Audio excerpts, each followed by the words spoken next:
There are thousands of YouTube videos out there providing stock standard investing advice. For example, how to create a budget, how to invest more than you save, how to live within your means, etc.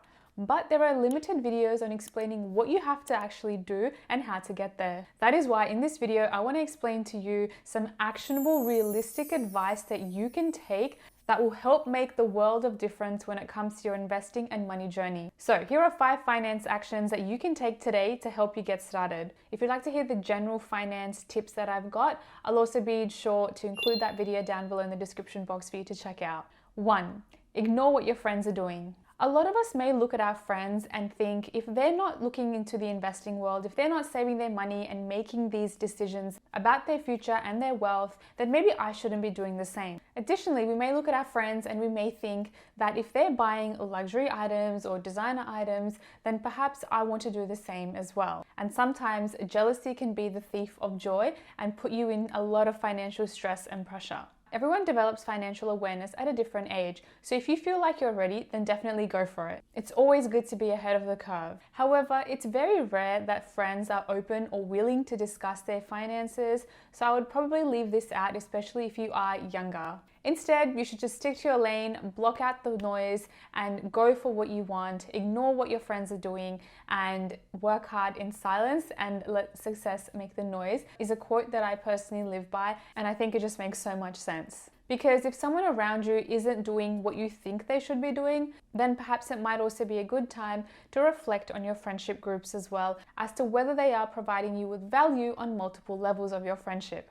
2. Ask and you shall receive. As a young individual, you're growing, you're absorbing information, you're seeing different things around you, and it's quite normal to have a lot of questions. So you want to make sure that you have someone that you can go to that has general knowledge around that topic that you want more information about, or someone that can actually just provide sound, basic advice. This, for example, could be your parents, provided that they have some understanding of finances and the topic that you want to discuss with them about. Uni lecturers might also be a great option. If you're comfortable with your tutor at university, you could speak to them. You could even resort to educational financial books or even educational finance YouTubers as well. I find it very helpful. If that doesn't work for you, there are also Facebook groups where you can find one for your local community where they do discuss concepts around money and investing.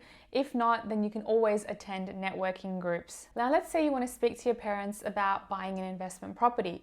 You would go to them for some general advice and they may be able to point you in the right direction. However, if they've not done it themselves, then they may not be able to provide you with the nitty-gritty details or the tips and tricks to get the process underway for you. This is where then you need to speak to someone outside of your parents or your friends and family that actually has the skill set and understanding or even experience in doing what you want to achieve. That way, you'll be able to get the answers that you need to get your investing or investment property journey underway. 3. Align your actions to your goals. If you go about each day without having any goals and you take each day as it comes, you will not know how hard or how little you need to push to achieve your future goals. And a favorite quote of mine from Benjamin Franklin states that by failing to plan, you are preparing to fail. So, to avoid that from happening, here's a little exercise that you can do. I suggest getting a piece of paper or writing this on your notes app on your phone, or I've got a free resource for you, which is a goal planner, which you can access, available in the description box down below. I want you to write down your ideal life. What does this look like? For example, how much money do you want to have saved up by the time you retire? What type of house do you want to purchase and what location? And what type of lifestyle habits do you want to instill? Do you want to have perhaps a PT that's available to you, a chef, or even house help? You can even use Pinterest to gauge some ideas about your idealistic life. So once you've written these goals down or your ideal life down, I want you to break it down. Now, next to each goal that you've created, I want you to write down who is it around you, or even if you were to pay for a service, who is it that can get the help that you need to get you there? So for example, let's take the idea of retiring early and you want to make sure you have enough money for your retirement. What you would do is the people that can help you are financial planners or money coaches. So these are people that you can directly contact that will actually help you get to achieving that goal. Now that's outsourcing it. What if you wanted to do this yourself? What are the small actionable steps that you can take to get you there? So at a very high level, you could look at your FIRE goal. Now, your FIRE goal is your financial independence, retire early. This is how much money you need to retire that you can live comfortably without having to work another day in your life. Another thing is to create a budget and track all of your expenses at current to see where you're currently heading. Then you want to break it down even further. What are the actionable small steps that you can take to get you there? So one obviously being download that FIRE calculator and calculate this number for you. Watch YouTube videos, attend early retirement seminars, or read educational financial books. And finally, make sure next to each of these actionable items, you assign a deadline. And ensure that deadline is put into your calendar as a reminder so that you don't forget. Now repeat this process for all of the other lifestyle goals or the ideal life you had created. Break this down for all of those as well. You can download my goal planner down below for free if you need some help. 4. The absorption method. Now it's no secret getting your head around the finance world can be a little daunting, a little tough, and sometimes boring to start off with. This is why you need to find a way that works well with you and actually is aligned to your interests. I've been in a similar boat before where I've been told by the people around me to listen to finance gurus or even follow entrepreneurs on Twitter, but that really didn't work out for me. So what worked for me was finding that balance. So I incorporated the things that I love doing with the things that I don't, and I meshed it together. For example, I love reading fiction books. So what I would do, I'd make it a goal of mine that I would read a fiction book, complete it, and then I'll go into reading a self-development or finance book. Only once I finish reading that finance book, I'll then go back onto reading a fiction book. Just having the thought that I get to read a fiction book after this financial book was something that kept me going. Another thing that could work for you if you wanted to get into the investing world or just understanding simple financial terminology, this could be a podcast where it breaks down news in just under 10 minutes about what's happening in the world. Or you can follow females in finance. If that's something that you resonate with, this might be an easier way for you to digest that information from someone that you can relate to. Before starting your day job, it's probably a good idea to read up on news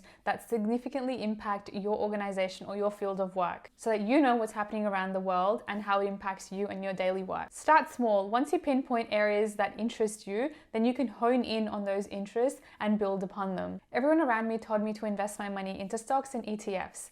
I looked into this, I did my research, but unfortunately I didn't find it quite interesting and I saw value elsewhere, and that is in investment properties. I've been investing in properties for 3 years now. Being able to see the value that I've gotten from investment properties confirms that I've made the right decision. Because of this confidence, I've been now more inclined to purchase more investment properties and repeat the process again and again. 5. Don't get into silly debt. Taking out a personal loan to fund your holiday, or taking a car loan to purchase a new car, or even using your credit card to make daily purchases and then not paying off your credit card in full at the end of each month are all signs of poor money habits. Unfortunately, these concepts are not taught at school, and if you don't have someone in your household explaining this to you, then unfortunately it will come down to you to be able to make these money decisions yourself. Understanding the concept around spending less than what you make is a crucial financial money habit and a mindset habit that if you learn this early on in your career or in your life, then you'll be able to put yourself on a path of great wealth over time. By instilling these habits and understanding what is right from wrong, and knowing that if you make these decisions, you are directly impacting your future wealth. And sometimes you just need someone around you or this YouTube video to tell you that what you're doing may not be on the right track. At the end of the day, it's important to instill balance. Whenever you hear adults telling you to save your money, make sure you invest early on, that's all well and good, but it's also important to have a balance. You only live once as well, but it's all about prioritizing and making sure you make the right decisions so that it doesn't impact you negatively when you're in your 30s, 40s, or 50s. As mentioned, if you'd like to download the free goal planner, I'll have it linked down below, along with any other YouTube videos which I think you might find helpful. That's it from me today, guys. I'll see you soon. Bye.